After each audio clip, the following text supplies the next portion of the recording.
vrai que héritier Watanabe a accepté qu'il y ait un bijou à Karine. Oui, oui, accepté.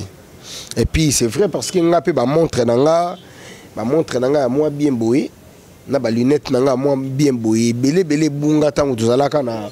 On a hérité Watanabe. Yé mutayibaka. Donc yé mandenge héritier azana soko tikika bijou. Ayibi soko tikika lunette montre ayibi. Donc voilà. Izangika ayi pour tout ça. Vous comprenez? Parce que imagine-toi, le roi de la forêt a un rep na biso. Comment m'a envoyé ça là? Ceux qui te vendent totalement Makambo et l'équipe. Ils ont inutile de soutenir politique parce que nous tournons Marie-Paul, c'est de l'automatisme, je te l'ai dit. Bolokoko. Ils ont dit que Bacha boy tout. Et puis les lots dans matango. Bato liboso non fallait Bacha hériter Watanabe, Ferrigola, et fallait Poupa.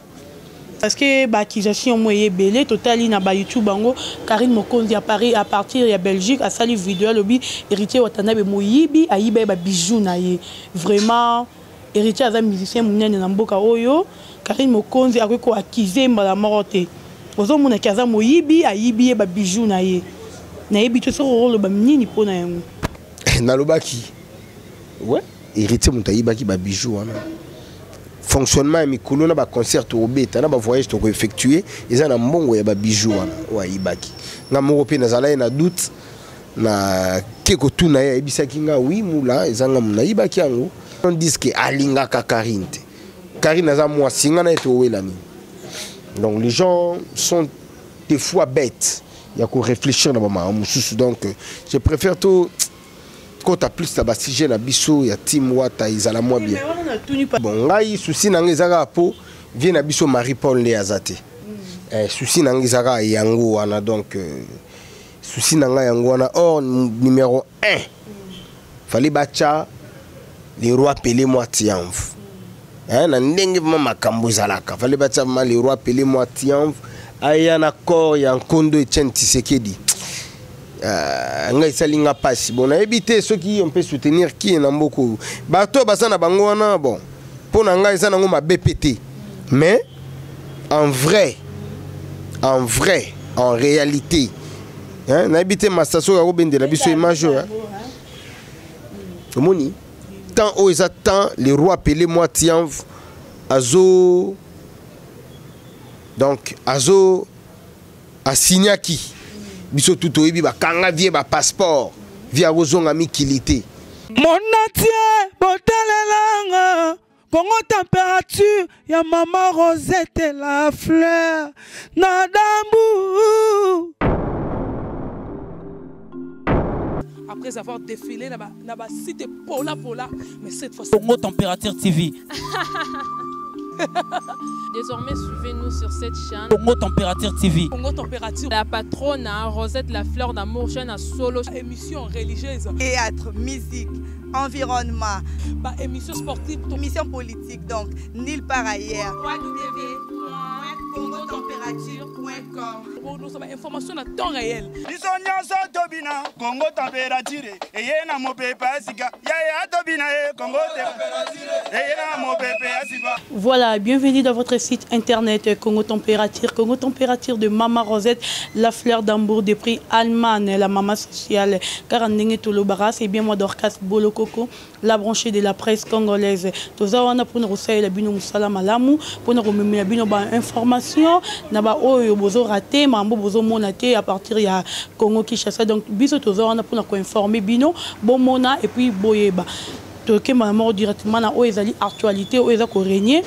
Mambo bino boyebi ya Karine Mokonzi na héritier Watanabe, ya Myriam Mokonzi na Karine Mokonzi, il paraît que Karine a lobby héritier Watanabe a yibaye ba bijou na ye.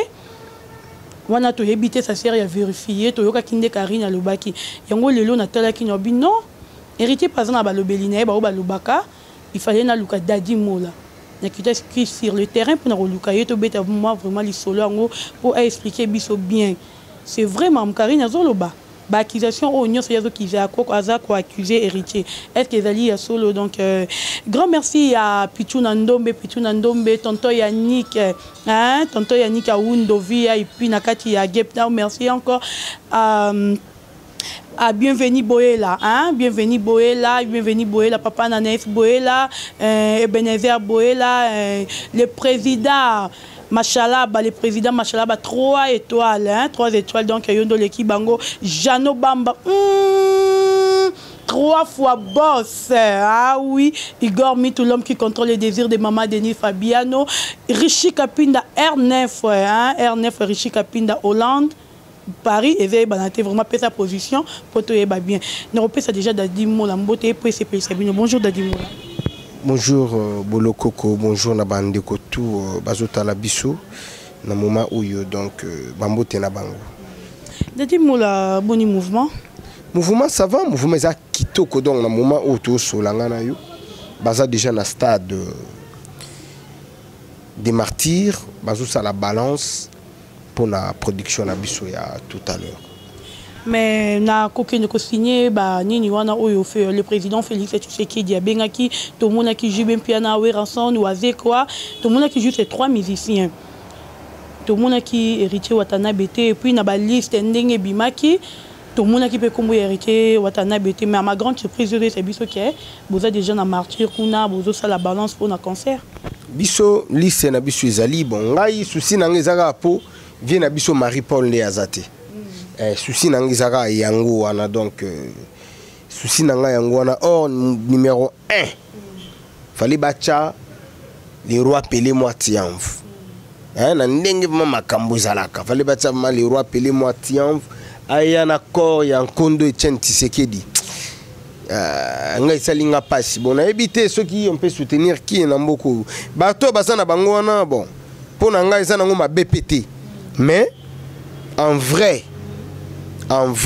en réalité hein na habité ma station ya Robende la biso image hein moni tant aux attend les rois Pelé moi triomphe azo donc azo asignaki biso tout oyebi ba kanga vie ba passeport via ozonga mikilité donc ba kanga vie donc ako franchir kutu frontière ya nini ya Congo te mais les lots moni ba makambo ndenge pe komi bon ba tumususu pe bon c'est pas mal mais nga esali nango nga bien te bisoté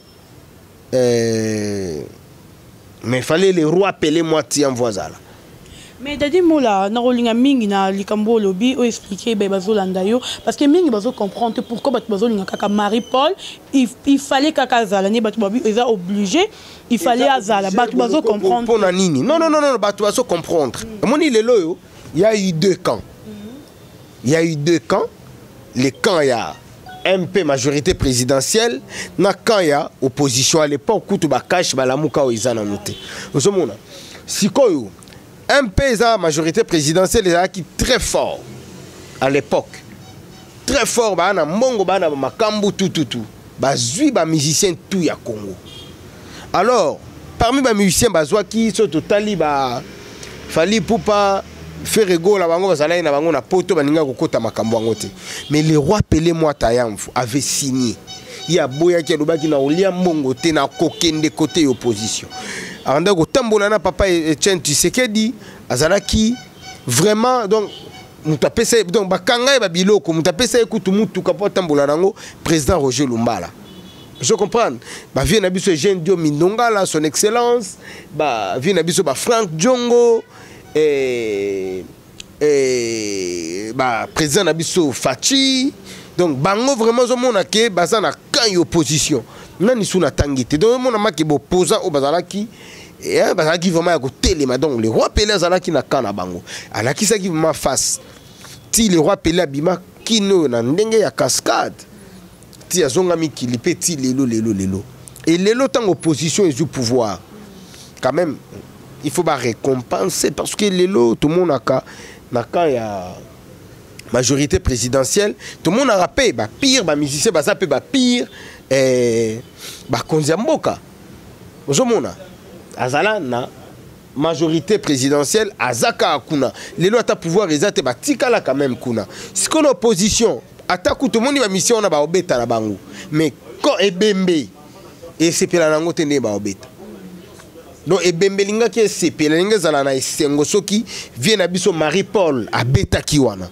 Mais est-ce que bateau batiaki liste wana bapesa ki président Félix Tshisekedi ba kombo ya ba musicien wana est-ce que batina ki pe kombo ya Marie-Paul to condamner muto mona ka batiaki na ba kombo Marie-Paul net kombo ya Marie-Paul est déjà automatique donc c'est de l'automatisme na pesi mbote nanu na grand frère propre l'homme du moment.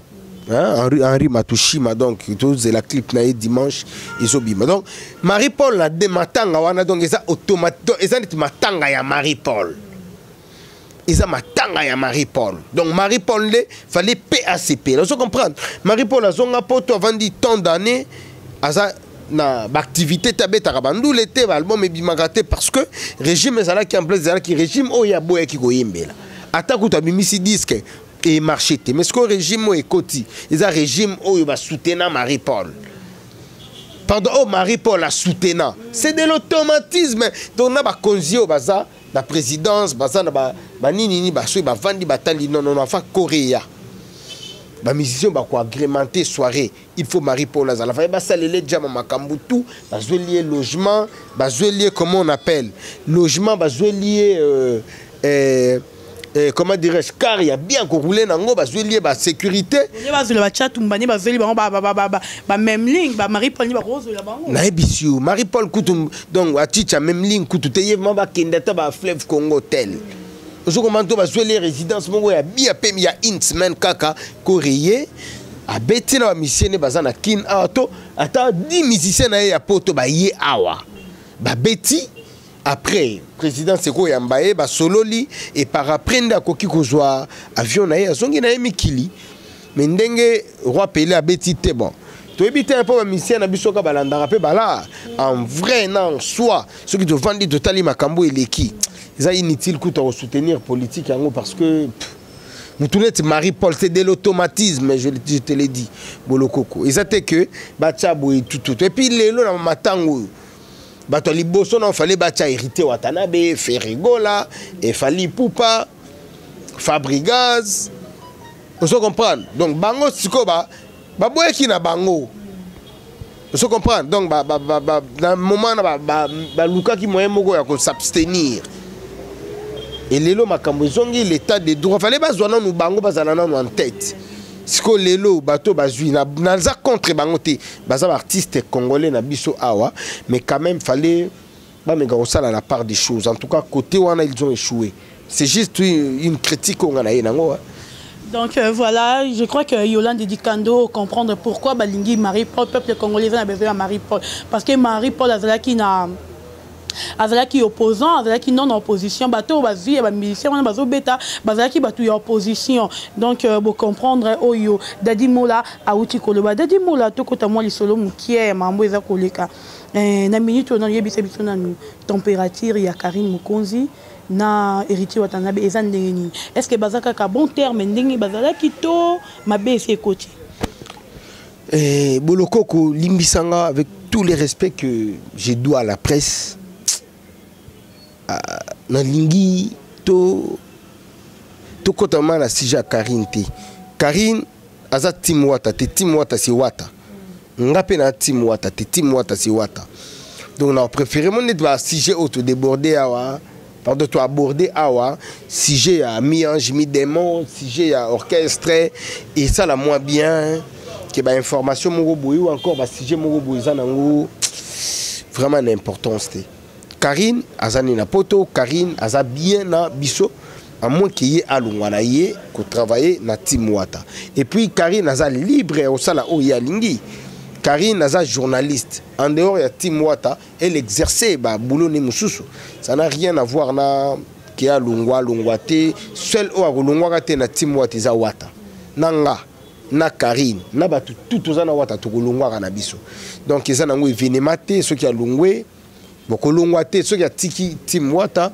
ils ont pe événement te ceux qui a na kata team wata quand je dis c'est là les gens kaka ba comme na linga Karine te mais je suis peut-être les premiers à défendre Karine ba makambo to les cas pourquoi les gens disent que alinga ka Karine te Karine aza moi singa na eto welani donc les gens sont des fois bêtes il y a qu'on réfléchir na mama mususu donc je préfère tout quand tu as plus de sujet na biso ya team wata izala moins bien. Mais on a tenu parce que l'accusation moyen belé total na ba YouTube bango Karine Mokonzi à Paris à partir de Belgique a sali vidéo lobby héritier Watanabe moyibi ayiba ba bijou na ye vraiment héritier aza musicien munene na mboka oyo Karine Mokonzi a ko accuser mbala morote ozo mona kaza moyibi ayibi ba bijou na ye na yebi to so rolo ba nini pona yango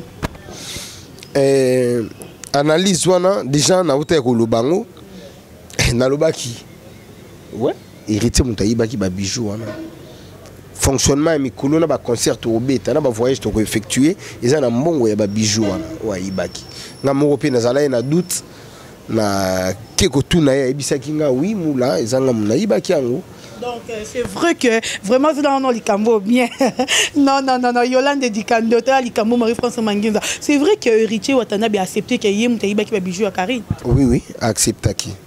Et puis c'est vrai parce que nga pe ba montre nanga moi bien boyé na ba lunette nanga moi bien boyé belé bunga tango tozalaka na on a héritier Wata. Yé mutayibaka. Donc yé mandenge héritier azana soko tikika bijou. Ayibi soko tikika lunette montre ayibi. Donc voilà. Donc keba na bijou na ndenge zana. Donc soko tiki yango ka pembeni héritier. Ayibi. Mais dadi mo la réponse na wana je crois elobi ebele baebo oyo boye ba moi massa mbalobarani massa ko basapo balisa po sepeni na lingana balubara bo comprendre yango elobeli dadi mo la elobi déjà ebele donc héritier Watanabe n'a rien à voir avec ba bijou ya Karine Mokonzi et ça oyo ya zolo ba meye aibi eloro wana te aibate parce que deux fois nga moni la vanda ki na raisonner qu'est-ce que héritier Watanabe a roiba Karine ba bijou.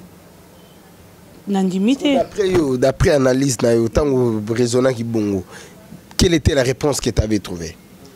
Bon, on a rencontré maman, était bipo nangai. Oui, pour nanga. Nandenge na raisonna qui na mona qui on dirait que c'est faux, archi faux. Parce que héritier Zambo on a sa musique na ye to moni balarin de la Sabni de Saba et Betty. Si quoi oyibe Karine bijou pour ça non. Parce que ce qui yomoko oyibi ki zabongo. Pourquoi je tourne nanga sous question? Si yango na lobi que c'est héritier qui avait volé ça. Héritier mutayiba. Donc yango na lobi mikolo keba na bijou. Mais dadi moula to beta mo li solo to moni esika yo po uta na wenge musique à maison mère to moni mo ba retour mikolo de ça ma mingi ya ba musicien. To mona ki babindombe na kati ya la Zamba Play, je crois Olanda ki angopé. Oui. Moni babindombe et puis te romona oué rançonnier moko en pleine répétition dans la Zamba Play à lobi que alimbisi ferego là. Yo mo en tant que porte-parole pour umeli na wenge musique à maison mère. Oyoka ki au niveau ni oyambela ki. Ah si eza bongo bona mege olobango moi trop bon. La olinga suko kota makambo yango te balimbisaka mutu asalio mabe so mutu asalio mabe te lobi olimbisa ye donc on est comme comédie. Et moi je pense que la meilleure des choses peut-être ezaka ate batu bakenda ka vers. Batu bakenda ka vers. À l'époque tout le monde a les grands mots pa wanda ko tambola na ba répétition batu belé. Donc c'est le mot pe les rois de la forêt ko banda pe ko sala épée. Donc pour l'orchestre na biso to na tout. Le seul roi de la forêt y un orchestre na biso. Izangika yi pour tout ça. Vous comprenez? Parce que imagine toi le roi de la forêt y na rep na biso. Mon m'a envoyé ça là. Ils ont attaqué il faut la ka bana baya vers yo non on est comme une dictature. Donc voilà. Donc le lopé héritier Watanabe nandenge pe ya mo ba guerre d'esprit comment on vers eux rassemble parce qu'il respectera peu rassemble te ata la raté siko ya uta. Te bolo coco.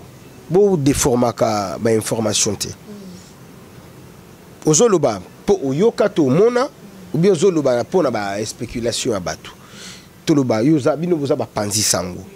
Et quand tu veux donner une information, il faut aller à la source. Quand tu dis héritier respectaka ouais en santé. Monité golobi angoka vaik.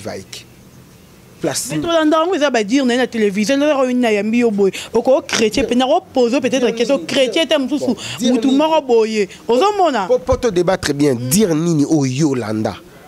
Ou yoka héritier loba envers le roi de la forêt. Ah ils ont déjà belé na rôle bango te ils ont déjà belé je crois que ba bozo anda biso boyebi ango bomona. Non ba yebité. Oh bayebi. Bayebi elo. Vidéo pe YouTube est bon maradi. Mais kasi yo comme oyebi. Po yo ça. Po le so totali bato bazarana héritier. To moni ba René Abiri wana, ba finga rawe ranson bazana nani ne héritier. To moni ba Janvier ba finga rawe ranson bazana nani ne héritier. Karine Mokonzi oya bande ko finga rawe ranson butu moy. Azala ki na ne héritier, c'est que héritier watanabe.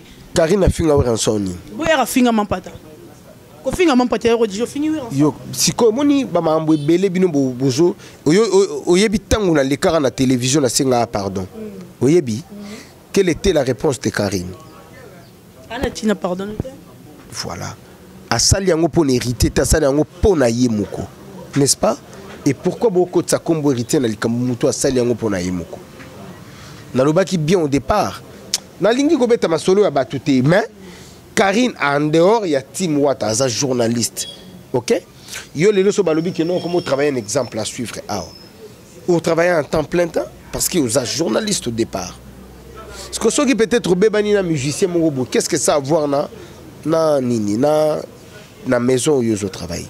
Ça n'a rien à voir. Mais ticket ma kamusus ba rankin musus bo la tsarango watate. Net ngandi ndaza bosse to bébani ngana yu. Etali wata, tu etali Tim Wata. So na zui micro ma que non dodo na bandi ko pupola yo etali Tim Wata. Voilà. René Abiri, est-ce qu'à travers na Tim Wata? Janvier, à travers na Tim Wata. Ça va petit héritier. Bon, on va m'attacher de presse ici à Jaël. S'il vous plaît. Bon, le baraté makambo bino bo ebité. Comme Oyambinga, c'est à moi de t'informer. René Abiri. Et Janvier, à travers na Tim Wata T. Baza ba petit ya Wata, ninge baza pe ba petit nanga. Ninge baza pe ba petit amishka. Donc, ils ont sentiment na bango ya ko défendre Wata, ils ont te Wata tindara bango. Oyebe kiri mal à l'aise. Banda roya na wenge, est-ce que ba travailler na wenge? Les associations mo ya ba tuka groupe ya ba to balingi ko soutenir que le mobo. Ba ça la défense mo d'une manière officieuse. Baza officiel ya wi ya nini ya bazala ka officiel ya wenge te. Non plus exemple ya Léopard de la SAP. Ba soutenir papa chéri. Est-ce qu'il va travailler en Akatia ya nini ya tout joueur tout déforma ka information te. Tout ça pena ba tu belé ba finga Wata matin midi soir. Bomona te.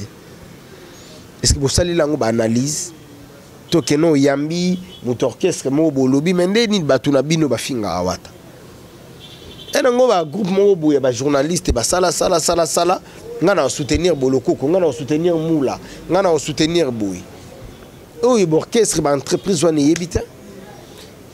Bino so bo fingi patron na bango kuna pe. Bon disons idole na bango kuna pe ba fingi bino bo kumisa. Et ça elo mo bo biso to yebiti. Mais pour na mampata, moi j'étais contre dans les cas de la télévision na senga pardon.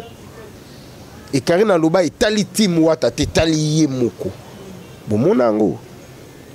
Et pourquoi bo zwaka yango bo tango na kata Tim Wata. Na Tim Wata tout ce là au finga le roi de la forêt tout ce là au finga. Ce qui coûte le roi de la forêt au finga était bongo oyo coûte ça la musique. Masi Deji c'est notre maman. Et belé boyo kaka Masi Deji mais biso lambela biso to dama kabela biso to zo. Donc beaucoup tsaka oyo izate na oiza. Wata tikala ko finga mutu te na ba intervention na et tout. Biso na Congo toninga vérification te. Na Congo toninga kaka ou yoki ou capter ou vérifier te ali ou pandisa. Mais dadi mola comme on a pu na kati ya la Tim Wata boko misi Jaël show oyo wapi biso nyoso to yebi un chroniqueuse local na internet a commis attaché de presse na bino. On ezara rapport Karine manka ki bino mutano c'est la bino moi ba devant. Et on bozuye le roi est pas le bara à botier attaché de presse héritier Watanabe. D'une manière officielle, je ne sais pas dire quoi. On a évité ce qui a solo. J'ai la commis d'une manière officieuse, peut-être, mais d'une manière officielle, là, noté. Non, c'est là. Non, répondre à la question trop. Vraiment, non, comprendre tes batoubola d'abisso.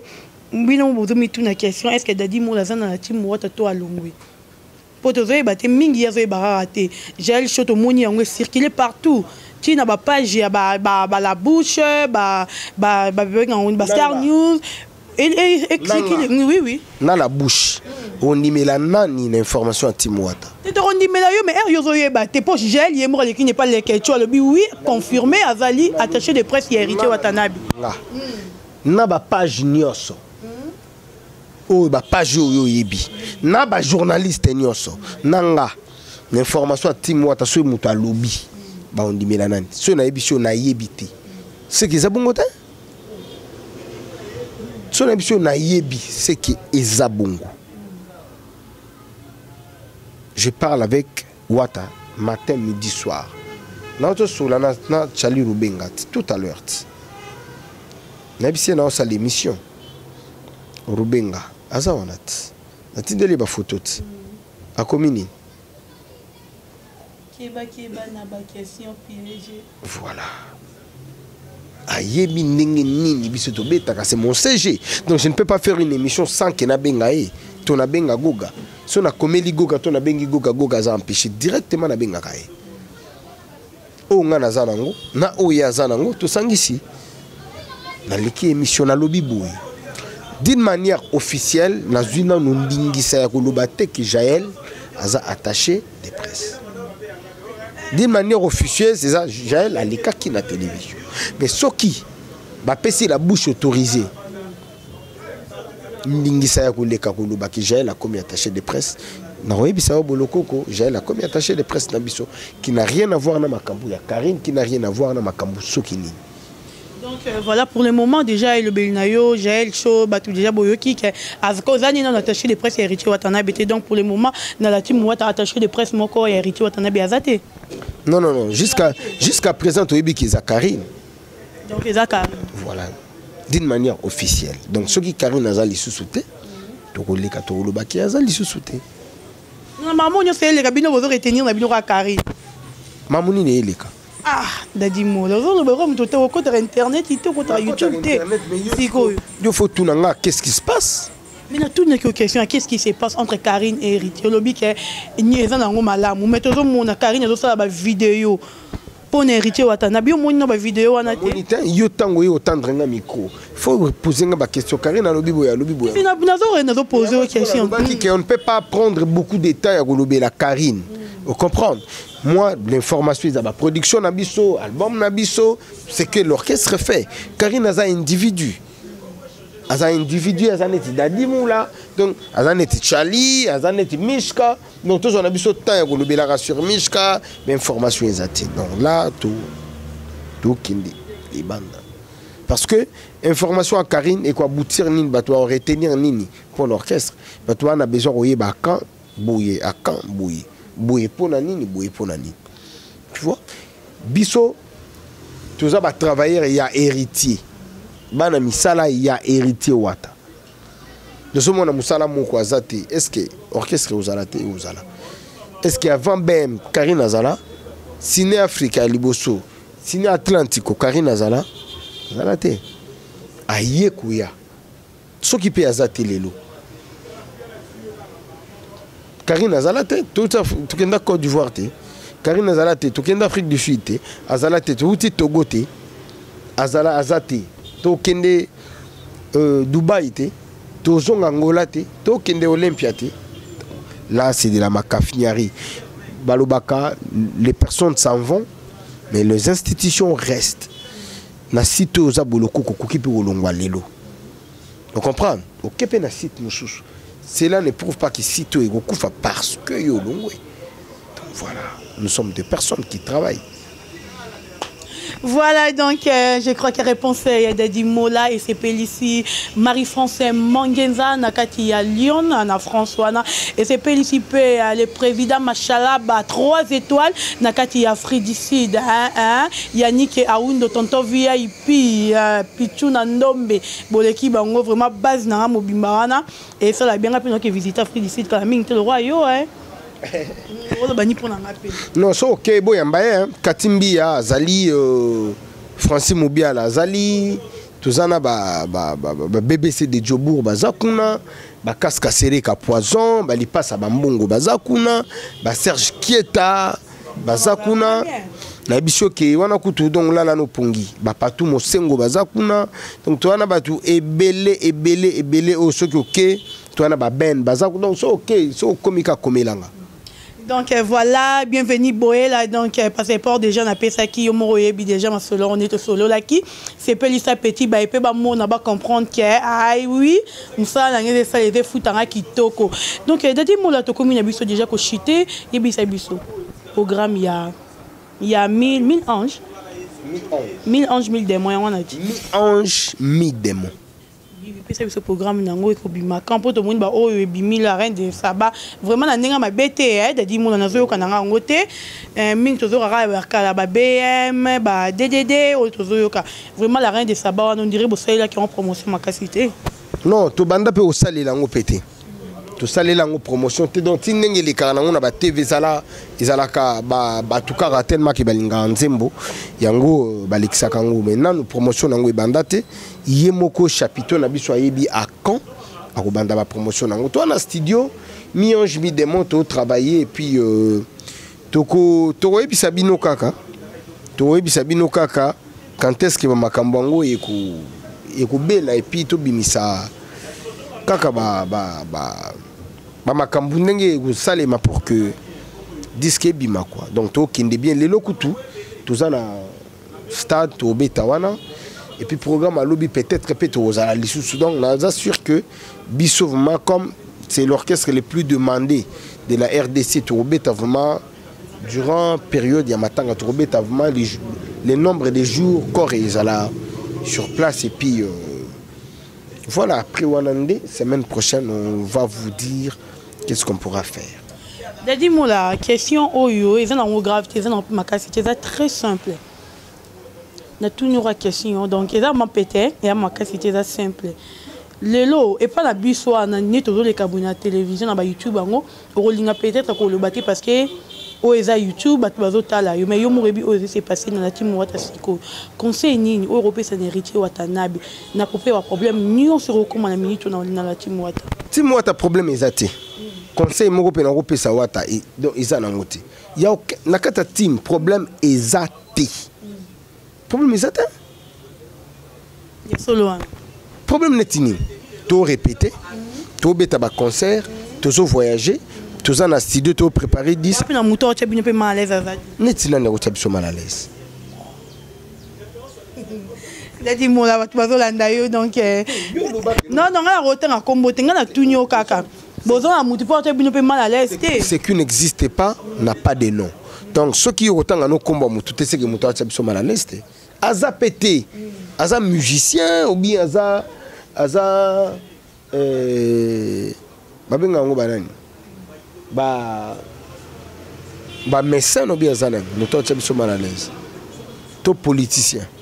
Mais entre ba mingi te to suki wana dadi mola donc to commis vraiment na suka puis ça juste moi conseil et puis message na ba musicien et puis na ba politicien de mo le ba likambu ya Marie Paul mais conseil nini européen na ba politicien oyo ba sali liste wana ya ba musicien te bato ba sali liste en tout cas ba sali yango mama na mabe fallait pas ba sala ngo bongo donc pour na nga ata donc na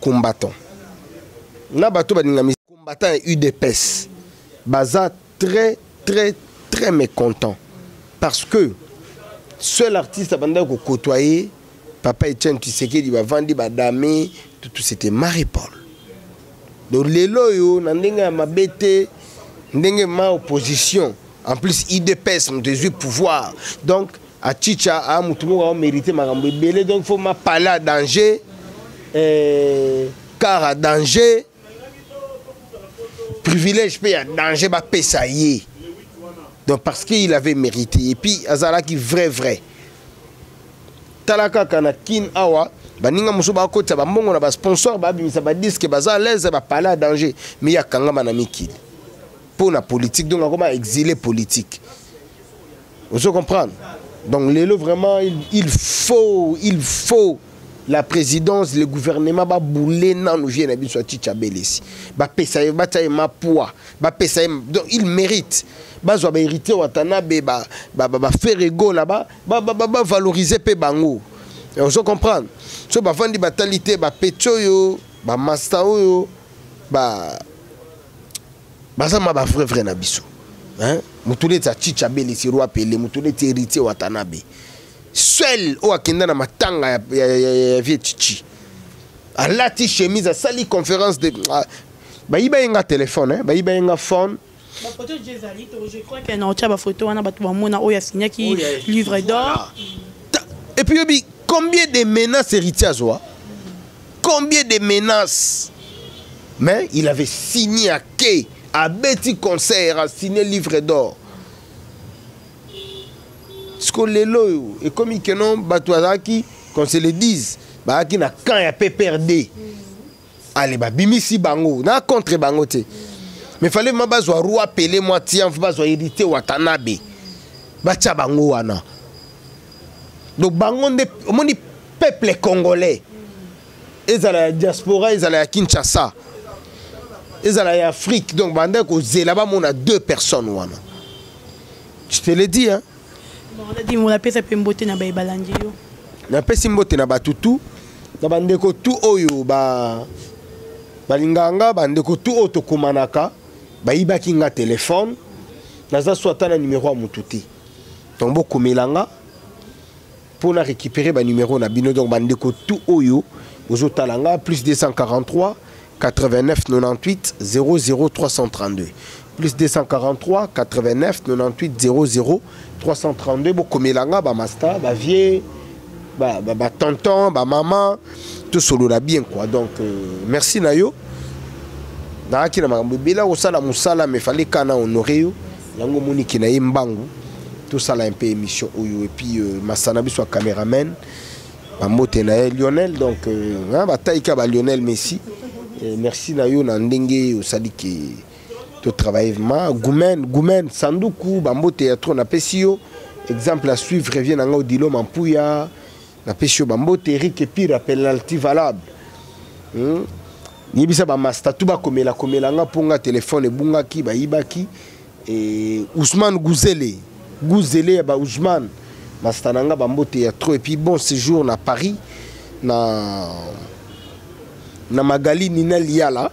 Bon séjour en Europe quoi donc il y a Bettiné qui a tourné et qui a rejoint la biso Magali Nina Liala Mamote ya Troyo Yebi quoi donc together il au bas sud-africain et puis un heureux mariage au boss casque serré ka poison heureux mariage naïe et donc déjà lobby mariage naïe na Béatrice Hotel en tout cas Nzambe azalana biso Nzamba simba biso li passe ba mbongo na Jobour boss azoya hein?